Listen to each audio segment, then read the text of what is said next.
አክብሮታዊ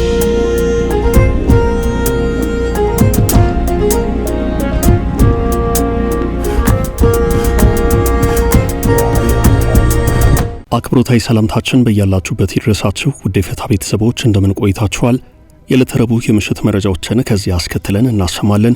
ዋናዎቹን በማስታወቅ እንጀምራለን። ህወሓት ልበታተን ነበር ለጥቂት ተርፍ ያለው ብሏል። በዛሬው ዕለትም አንድ አነጋጋሪ መግለጫ ሰጥቷል። በዜና ጥንቅራችን እንመለከተዋለን። የባህር በርን በተመለከተ የኢትዮጵያ መንግስት እያራመደ ያለውን አቋም ተከትሎ በኤርትራ በኩል ደግሞ የኔ አቋም ይህ ነው በሚል ሰፊ ማብራሪያ ተሰጥቷል። ይህንንም አካተናል። የኬንያው ፕሬዝዳንት ዊሊያም ሩቶ ለኢትዮጵያ ኦርቶዶክሳዊት ተዋሕዶ ቤተክርስቲያን ከፍተኛ ድጋፍ አድርገዋል። አጥር ያለ መረጃ ይዘናል። በሐዋሳ ከተማ በማርበርግ ቫይረስ በሽታ የተጠቃ ሰው መገኘቱ ተሰምቷል።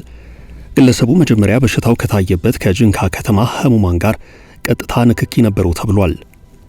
ሱዳን ለኢትዮጵያ የምትከፍለውን የአገልግሎት ክፍያ አቋርጣለች። ከ$90 ሚሊዮን በላይ የኤሌክትሪክ ኃይል ዕዳ ያለባት ጎረቤት ሀገር ሱዳን ያለባትን ዕዳ ሳትከፍል ለተጠቀመችው ኃይል ክፍያ ማቋረጡ ተሰምቷል። የሶማሌ ክልል ከሕግ አግባብ ውጭ ታስረው ነበሩ ያላቸውን 121 ሰዎች የፍርድ የተሰጣቸው 2 ጋዜጠኞችን በይቅርታ ለቋል።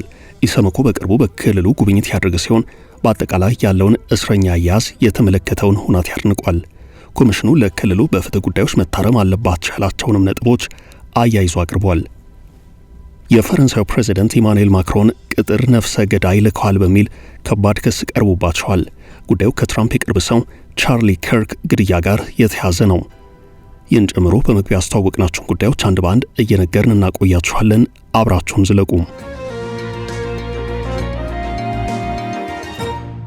ግልጽ አቋሜ ይህ ነው። ኤርትራም የባህር በር መውጫና ወደብን በተመለከተ በኢትዮጵያ እየተነሳ ካለው ጠንከር ያለ ጥያቄ ጋር በተያያዘ ኤርትራ ደጋግማ አቋሜ ይህ ነው በማለት እየገለጸች ነው። በዚህ ዙሪያ የኤርትራ መንግስት አቋም ይገልጻል የተባለ አንድ ሰፋ ያለ ሀተታ ወጥቷል በሀገሪቱ ማስታወቂያ ሚኒስቴር ድረገጽ ላይ። የኤርትራ መንግስት በዚህ አቋሜ ነው ባለው ሰፋ ያለው መግለጫው ከባህር በር ውጭ የሆኑ ሀገራት በምን መልኩ የባህር በር መውጫ ያገኛሉ የሚለውን በተመለከተ በዓለም አቀፍ ሕግጋት የተቀመጡ አሰራሮችና ልምዶች አሉ በማለት የኢትዮጵያ ጥያቄም በዚህ አንጻር መታየት ይገባዋል ብሏል። ከባህር በር ውጭ የሆኑ ሀገራት የባህር በር ካላቸው ሀገራት ጋር ተደራድረው በኮንትራት ወይንም በውል ተስማምተው የባህር ማለፊያ መስመርም ማግኘት ይችላሉ ያለው ይኸው ሀተታ፣ ሆኖም ይህ ስምምነት የአንድ ሀገር ሉዓላዊ ግዛት የሚሰጥ ግን አይደለም ይላል። ይህ በመሆኑም የሀገር በኮንትራት በወሰደው የባህር በር ላይ የጦር ሰፈር የሚገነባበት ሁናቴ ጭምር አይኖርም ሲል ነው የማስታወቂያ ሚኒስቴሩ የጻፈው። ይህን የባህር በር መውጫ ማግኘት አለብን፣ የባህር ኃይል እየገነባን ነው ከሚለው ጠንካራ የኢትዮጵያ መንግስት አቋም ጋር ፊት ለፊት የሚላተም ነው። በኤርትራ በኩል እየተባለ ያለው ስምምነት ላይ እስካልተደረሰ ድረስ ወደ ባህር በር መውጫና መተላለፊያ ኮሪደር መስጠት ይቻላል። ነገር ግን በኮንትራት ደረጃ የሚሰጥና ለሲቪል የወደብ አገልግሎት ብቻ የሚለው ግን መታወቅ አለበት የሚል ነው። የኤርትራ መንግስት በዚሁ መግለጫው ከዚህ ውጭ በኤርትራ በኩል ወደ ባህር ለመውጣት የሚደረጉትን እንቅስቃሴዎች በኤርትራ ሉዓላዊነት ላይ የተቃጣ ቀጥተኛ ጥቃት አድርገን እንወስዳለን፣ ውጤቱም ለቀጠናው ማሪታይም አስተዳደርና ሰላም አደጋ ነው ብሎታል። ምንም ይሁን ምን እንነጋገር የሚል አቋም እየተንጸባረቀ ያለው የኢትዮጵያ መንግስት በቅርቡ በቻይና የኢትዮጵያ ኤምባሲ በኩል በማህበራዊ ትስስር ገጾቹ ላይ የንነጋገር ጥሪውን ካስተላለፈ በኋላ ነው። ዓለም አቀፉ ማህበረሰብ ኤርትራ ላይ ጫናውን በማሳረፍ ሀገሪቱ ራሷን ለድርድር ዝግጁ እንድታደርግ ተጠይቋል። እስካሁን ባለው ሁኔታ ኤርትራ አቋሜ ይህ ነው ከማለት ውጭ በባህር በር ዙሪያ የመነጋገር ፍላጎት አላሳየችም። ኤርትራውን ድረስ አቋሜ ይህ ነው እንዳለች ነው። የኢትዮጵያ መንግስት አቋሙን ይዞ ነገር ግን ለንግግር ክፍት ነኝ የሚለውን ሐሳብ አክሎበት ዲፕሎማሲያዊ ግፊቱን ቀጥሎበታል። ጠቅላይ ሚኒስትር አብይ ከአንድ ወር ግድም በፊት በፓርላማ በነበራቸው ቆይታ ከአውሮፓ ህብረት እስከ አሜሪካና ቻይና ድረስ ከኤርትራ ጋር ንግግር እንዲጀመር እንዲያደርጉ መንግስታቸው ደጋግሞ ጥያቄ ማቅረቡን አስታውሰዋል። አደራድሩን ጥያቄ በኢትዮጵያ ኤምባሲዎች የማህበራዊ ትስስር ገጾች ሲወጡ የታዩትም ከዚህ በኋላ ነው። ኤርትራ ለሁሉም የኢትዮጵያ መንግስት የነጋገር ጥያቄዎች የሰጠችው ምንም አይነት ይፋዊ ምላሽ የለም። የባህር በርን በተመለከተ በኢትዮጵያ መንግስት በኩል ከፍትሃዊነት፣ ከታሪክ፣ ከህግና ኢትዮጵያ ከቀይ ባህር ውጭ የሆነችባቸውን የታሪክ አጋጣሚዎች ጭምር በማንሳት ጠበቅ ያለ የመከራከሪያ ሐሳቦች እየቀረቡ ነው። ኤርትራ ሁሉም የመከራከሪያ ሐሳቦች አይመለከቱኝም፣ የሚመለከተኝ አንድ ሀገር የማይጣስና የማይገሰስ ሉዓላዊነትና የዚሁ ዓለም አቀፍ ህግ ብቻ ነው እያለች ትገኛለች።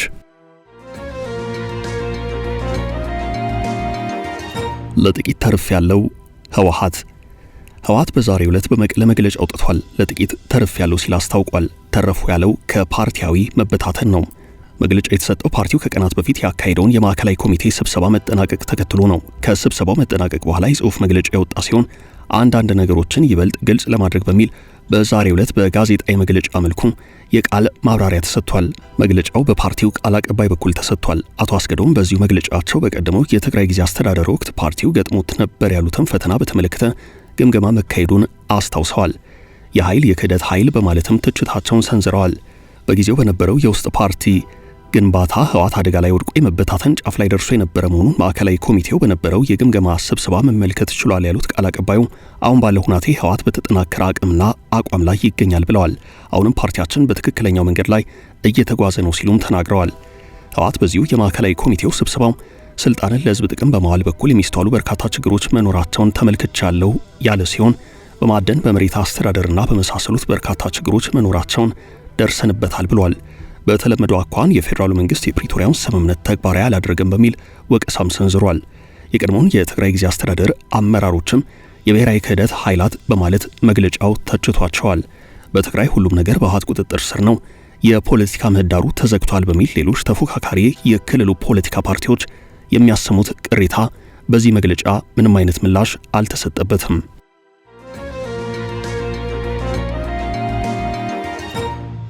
የኬንያው ፕሬዝዳንት ለአንዲት የኢትዮጵያ ኦርቶዶክሳዊት ተዋሕዶ ቤተክርስቲያን ያደረጉት ድጋፍ።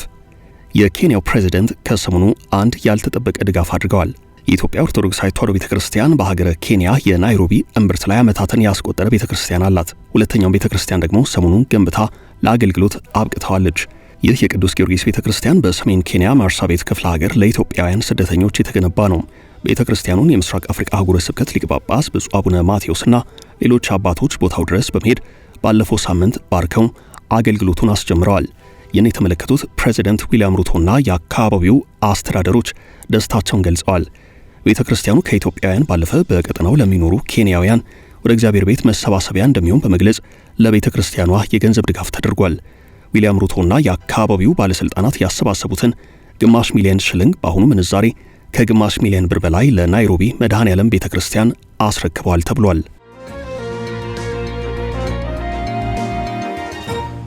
ሱዳን ከኢትዮጵያ ለምታገኘው የኤሌክትሪክ ኃይል ክፍያ አቋረጠች። ከ90 ሚሊዮን ዶላር በላይ የኢትዮጵያ ኤሌክትሪክ ኃይል ዕዳ ያለባት ጎረቤት ሀገር ሱዳን ለኢትዮጵያ የምትከፍለውን ክፍያ አቋርጣለች። 2 ዓመታት ለሚጠጋ ጊዜ በእርስ በርስ ጦርነት ውስጥ የምትገኘው ሰሜናዊት ሱዳን በአንድ ዓመት ከ6 ወር ዕዳዋን ለመክፈል ተስማምታ የነበረ ቢሆንም አሁን ግን ክፍያ ማቋረጧን የኢትዮጵያ ኤሌክትሪክ ኃይል መግለጹን አሃዱ ሬዲዮ ዘግቧል። ወደ ጦርነት ከመግባቷ በፊት ከኢትዮጵያ ጋር የኃይል ሽያጭ ስምምነት የተዋለችው ሱዳን ከ2 ዓመታት በላይ ባስቆጠረው ጦርነት ዕዳዋን መክፈል እንዳልቻለችና ተወስደው ከነበረው ከ120 ሜጋዋት ወደ 10 እና 20 ሜጋዋት የኃይል ፍጆታዋ ዝቅ ማለቱ ተነግሮ ነበርም። በዚህም በ2017 ዓ.ም አጋማሽ ያለባትን ዕዳ ለመክፈል ከኢትዮጵያ ኤሌክትሪክ ኃይል ጋር የመክፈያ ቀን ድርድር አድርጋ በአንድ ዓመት ከ6 ወራት ጊዜ እንድታጠናቅቅ ቀነ ገደብ ቢሰጣትም $1 ሚሊዮን ብቻ ከፍላ ሂደቱን እንዳቋረጠችው የኢትዮጵያ ኤሌክትሪክ ኃይል አገልግሎት የኮሚዩኒኬሽን ዳይሬክተር አቶ ሞገስ መኮንን ተናግረዋል። ኢትዮጵያ የኤሌክትሪክ ኃይል በሽያጭ ከምታቀርብላቸው ጎረቤት ሀገራት መካከል አንዷ የሆነችው ሰሜናዊት ሱዳን ዕዳዋን መክፈል ባትችልም ሌሎች ሀገራት ማለትም ጅቡቲ፣ ኬንያና በሙከራ ደረጃ ኃይል እየገዛች ያለችው ታንዛኒያ ዕዳቸውን በወቅቱ እየከፈሉ የኃይል ሽያጩም እየተከናወነላቸው እንደሚገኝ መስሪያ ቤቱ አስታውቋል። በሐዋሳ ከተማ በማርበርግ ቫይረስ በሽታ የተጠቃ ሰው ተገኘም። በሐዋሳ ከተማ በማርበርግ ቫይረስ በሽታ የተጠቃ ሰው መገኘቱን በዛሬው ዕለት ጤና ሚኒስቴር በሰጠው መግለጫ አስታውቋል። ይህ መረጃ ይፋ የሆነው የመስሪያ ቤቱ ኃላፊ ሚኒስትሯ እንዲሁም የኢትዮጵያ ሕብረተሰብ ጤና ኢንስቲትዩት የማርበርግ ቫይረስ በሽታን በተመለከተ ወቅታዊ መረጃ ባጋሩበት ጋዜጣዊ መግለጫ ነው። የዛሬው ጋዜጣዊ መግለጫ ከጅንካ ከተማ ህሙማን ጋር የቀጥታ ንክኪ እንዳለው በክትትል ከተደረሰበት አንድ የሐዋሳ ከተማ ነዋሪን ጨምሮ በአጠቃላይ 11 ሰዎች ቫይረሱ እንደተገኘባቸው ተመላክቷል። በደቡብ ኢትዮጵያ ክልል የማርበርግ ቫይረስ በሽታ መከሰቱን በላቦራቶሪ ምርመራ መረጋገጡን የገለጹት የጤና ሚኒስትሯ ዶክተር መቅደስ ዳባ እስካሁን ድረስ 73 የተጠረጠሩ ሰዎች ምርመራ የተደረገላቸው መሆኑን ከዚህ ውስጥ ከጅንካ ከተማ ህሙማን ጋር የቀጥታ ንክኪ እንዳለው በክትትል ከተደረሰበት አንድ የሐዋሳ ከተማ ነዋሪን ጨምሮ በአጠቃላይ 11ዱ ቫይረሱ እንደተገኘባቸው በኢትዮጵያ ሕብረተሰብ ጤና ኢንስቲትዩት ሬፈረንስ ላቦራቶሪ እንደተረጋገጠ አስረድተዋል። በአጠቃላይ 6ቱ ታማሚዎች ህይወታቸው ያለፈ መሆኑን፣ 5ቱ ደግሞ ሕክምና እየተደረገላቸው እንደሚገኝ፣ እስካሁን 349 ሰዎች ንክኪ ያላቸው በመሆኑ ክትትል እየተደረገባቸው ነው ተብሏል። 119ኙ ደግሞ የለይቶ ማቆያ ጊዜያቸውን እንዳጠናቀቁ በዛሬው ጋዜጣዊ መግለጫ ተነግሯል። የጤና ሚኒስትሯ በቫይረሱ ሕይወታቸውን ላጡ ወገኖች የተሰማቸውን ሐዘን ገልጸው ለቤተሰቦቻቸውና ወዳጅ ዘመዶቻቸው መጽናናትን ተመኝተዋል።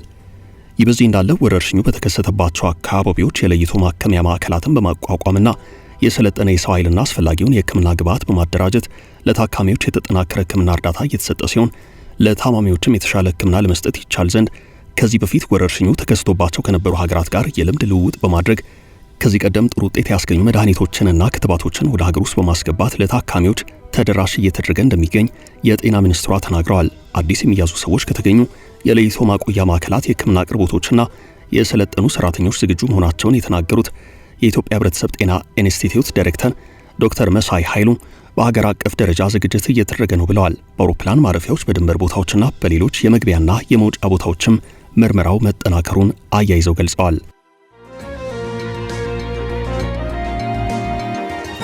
የሶማሌ ክልል በርካታ እስረኞችን ለቀቀም። የኢትዮጵያ ሰብአዊ መብቶች ኮሚሽን የሰመኮ የሶማሌ ክልል በተለያዩ ፖሊስ ጣቢያዎች ከሕግ አግባብ ውጭ ታስረው የነበሩ 121 ሰዎች መልቀቁን፣ ተፈርዶባቸው በማረሚያ ቤቶች የነበሩ 2 ጋዜጠኞችን በይቅርታም እንደለቀቀ አስታውቋል። የሰመኮ ትናንት በሰጠው መግለጫ የሶማሌ ክልላዊ መንግስት የተራዘመ የቅድመ ክስ ስርዓትን በማስቀረት የተፋጠነ ፍትህ ማስገኘትና በእስር ላይ ያሉ ሰዎችን አያያዝ በተመለከተ ለረጅም ጊዜ የዘለቁ ስጋቶችን ለመፍታት ተግባራዊ እርምጃዎችን መውሰድ መጀመሩን አረጋግጫለሁ ብሏል። እነዚህ እርምጃዎች የተወሰዱት ኮሚሽኑ በክልሉ ካደረገው ጉብኝትና የክልሉን ርዕሰ መስተዳደር ሙስጠፌ መሐመድ ዑመር በተገኙበት ከክልሉ ባለስልጣናት ጋር ጥቅምት 10 ቀን 2018 ዓ.ም ያደረገውን ውይይት ተከትሎ ነው። ኢሰመኮ በውይይቱ በሶማሌ ክልል ውስጥ አበረታች የማሻሻያ እርምጃዎች አሉ ብሏል። ከነዚህ መካከል በፖሊስ ጣቢያዎችና በማረሚያ ቤቶች ውስጥ የነበሩ ድብደባዎችና ስርዓታዊ ጥቃቶች መቆማቸውን፣ ከሌሎች ክልሎች ጋር ሲነጻጸር የእስረኞች የዕለት ወጪ መጨመር፣ የተፈናቀሉ ሰዎችን ወደ ቀያቸው ለመመለስና መልሶ ለማቋቋም እየተደረጉ ያሉ ጥረቶች፣ የሽግግር ፍትህን ተግባራዊ ለማድረግ የተወሰዱ የመጀመሪያ እርምጃዎች ይገኙባቸዋል ብሏል። ሆኖም ኮሚሽኑ አፋጣኝ ትኩረት የሚሹ ያልተፈቱ ጉዳዮች አሉ ብሏል። በዚህም በፋፈንና በጃራር ዞኖች አዋሳኝ በሆኑ በጃራር ዞኖች በደወሌ አካባቢ በሚፈጸሙ የሰብአዊ መብት ጥሰቶች ተጠያቂነትን ማረጋገጥ፣ ጉዳት የደረሰባቸውን ተጎጂዎች መልሶ ማቋቋም፣ ለታሳሪዎች የሚደረገውን አያያዝ ማሻሻልና ፍትህ የማግኘት እድላቸው ማስፋት እንዲሁም ክስ ሳይመሰረት ለረጅም ጊዜያት መታሰርን በተመለከተ ያሉትን ችግሮች መፍታትን ያካትታል። ከዚህ ቀደም ባለፈው ዓመት ሰኔ ወር የኦጋዴን ብሔራዊ ነጻነት ግንባር ኦብነግ የድርጅቱ 2 ከፍተኛ አመራሮች በሶማሌ ክልል ኖጎብ ዞን ያለማዘዣ ክስ ወይንም የህግ ስርዓት ባልተከተለ ሁናቴ ከተያዙ በኋላ ከማንም ጋር ሳይገናኙ ታስረው ይገኛሉ ሲል ክስ ወይንም ወቀሳ አሰምቶ ነበረም። አሁን ከተለቀቁት ታሳሪዎች መካከል እነርሱ ስለመኖራቸው ግን የተባለ ነገር የለም። 2 ጋዜጠኞች በይቅርታ የተለቀቁት ባለፈው ዓመት የተካሄዱ ሰፊ አፈናዎችን ተከትሎ ነው። የዓለም አቀፍ የጋዜጠኞች መብት ተሟጋች ኮሚቴ ሲፒጄ ባወጣው ሪፖርት እንዳመላከተው የሚዲያ ህግ ማሻሻያው በፓርላማ ከጸደቀ በኋላ በግንቦት ወር ብቻ ቢያንስ 7 ጋዜጠኞች በመላው ኢትዮጵያ ታስረዋል ብሏል። ሲፒጄ ማሻሻያው በ2021 በሚዲያ ህግ የተሰጡ ጥበቃዎችን የሚቀለብስና በኢትዮጵያ መገናኛ ብዙሃን ባለስልጣን ላይ የመንግስትን ቁጥጥር የሚጨምር ነው ብሏል። በወቅቱ ከታሰሩት መካከል በሚያዝያ ወር የጅግጅጋ ቴሌቪዥን ኔትወርክ መስራች አህመድ አውጋ ይገኝበታል። በክልሉ የጋዜጠኞች እስርን በተመለከተ ርዕሰ መስተዳድሩ ሙስጠፌ ጉዳዩ በህግ የተያዘ ነው ሲሉ መመለሳቸው ጋዜጠኞች በክልሉ የፍትህ ስርዓት ላይ ያለው መተማመን ለመሸርሸር ስለመሞከራቸው መናገራቸው ይታወሳል። ኢሰመኮ በሰሞኑ ጉብኝቱ የክልሉ ፕሬዝዳንት የሆኑት ሙስጠፌ መሐመድ ኮሚሽኑ ያነሳቸውን ስጋቶች በአዎንታዊ መልኩ እንደተመለከቱና የተራዘመ የቅድመ ክስ ስርዓትን ለማስቀረት የፍትህ ሂደቶችን ለማፋጠን ክልላዊ መንግስቱ በትኩረት እንደሚሰራ ቃል ገብተዋል ሲል በመግለጫው አክሏል። እንዲሁም ክልሉ በሽግግር ፍትህና ሰብአዊ መብቶች ግንዛቤ ከኢሰመኮ ጋር ትብብሩን እንደሚቀጥል ገልጸው ከጎረቤት ክልሎች ጋር በሚዋሰኑ አካባቢዎች ጭምር ተጨማሪ ጥሰቶችን ለመከላከል እርምጃዎች እየተወሰዱ መሆናቸውን ተናግረዋል። የኢሰመኮ ዋና ኮሚሽነር ብርሃኑ አዴሎ በክልሉ የተወሰዱትን አበረታች እርምጃዎች አድንቀው ይህ እርምጃ በሌሎች ክልሎችም ሊደገም ይገባዋል ብለዋል። የሶማሌ ክልል መንግስት የቀሩትን የሰብአዊ መብት ጉዳዮች ለመፍታት ጥረቱን እንዲቀጥል አበረታተው ኮሚሽኑ በኢትዮጵያ ያለውን የሰብአዊ መብቶች ሁናቴ ለማሻሻል በክልል ደረጃ የሚቀርቡ ምክረ ሀሳቦች አፈጻጸም ላይ የሚያደርገውን ክትትልና የሰብአዊ መብት ውትወታ አጠናክሮ እንዲቀጥል በድጋሚ አሳስበዋል። የፈረንሳይ ፕሬዝዳንት ቅጥር ነፍሰ ገዳይ ልከዋል በሚል ከባድ ክስ ቀርቦባቸዋል። ይህ ውዝግብ የተነሳው የፈረንሳይ ፕሬዝዳንት በተፈጥሮ ወንድ ናቸው በሚል ከቀረበው ክስ ጋር በተያያዘ ነው። ጉዳዩን የዋይት ሃውስ የጸጥታና የደህንነት ሰዎች በቅርበት እየተከታተሉት ነው። በማህበራዊ ሚዲያዎች ላይ በሚሊዮኖች የሚቆጠሩ ተከታዮች ያሏት የወግ አጥባቂው ዴይሊ ዋየር የቀድሞ አባልና ተንታኝ የነበረችው ካንዳስ ኦውንስ በተደጋጋሚ የፈረንሳይ ፕሬዚደንት ኢማኑኤል ማክሮን ባለቤት ቀዳማዊት እመቤት ብሪጂት ማክሮን ወንድ ናቸው ስትል ያቀረበችውን ክስ ተከትሎ ጉዳዩ ወደ ፍርድ ቤት ማምራቱ ይታወቃል። ይህ የፕሬዚደንቱ ባለቤት ጾታ ጉዳይ መነጋገሪያ መሆን የጀመረው ከዓመታት በፊት ነው። በተለይ በ2021 ፈረንሳውያኑ ዩቲዩበሮች አማንዲን ሮይ እና ናታሻ ሬይ ይህንን ጉዳይ አንስተውት ነበረም። ፕሬዚደንቱና ባለቤታቸው በበይነመረብ ይዘት ፈጣሪዎች ላይ የስም ማጥፋት ክስ በ2024 ለፍርድ ቤት አቅርበው አሸንፈዋል። ነገር ግን የውሳኔ ማስረጃ መሰረት ባደረገው ሁናቴ ሳይሆን ሐሳብን በነጻነት ከመግለጽ መብት ጋር በተያያዘ ውሳኔው ቢቀለበስም ጥንዶቹ ይግባኝ ጠይቀዋል። ባለፈው ሐምሌ ወር ጥንዶቹ ያቀረቡትን ሐሳብ ውድቅ በሚያደርግ ሁናቴ የቀረቡ ታማኝ ማስረጃዎችን በመተው የታወቁ ስም አጥፊዎችንና የሴራ ተንታኞችን ሐሳብ አራምዳለች በማለት በካንዳስ ኦውንስ ላይ በተመሳሳይ ክስ አሜሪካ ውስጥ ተከፍቷል። ባለፈው ነሐሴ ወር የፈረንሳይ ፕሬዚደንት ኢማኑኤል ማክሮን ፓሪስ ማች ለተባለ መጽሔት በካንዳስ ኦውንስ ላይ ህጋዊ መንገድን ለመከተል መምረጣቸውን ተናግረዋል። ይህ ጉዳይ ክብሬል ስለመከላከል ነው፣ ምክንያቱም የቀረበው የማይረባ ነገር ነው፣ ያሰራጨችው መረጃ ሐሰተኛ መሆኑን እያወቀች ለፖለቲካዊ ዓላማ ጉዳት ለማድረስ የተፈጸመ ድርጊት ነው በማለት ተናግረዋል። ጉዳዩ በህግ ሂደት ላይ ባለበት ካንዳስ ኦውንስ በይፋ የኤክስ ትስስር ገጿ በትናንትናው ዕለት ባሰፈረችው መልእክት የፈረንሳይ ፕሬዚደንት ኢማኑኤል ማክሮን ነፍሰ ገዳይ ልከውብኛል ስትል አመላክታለች።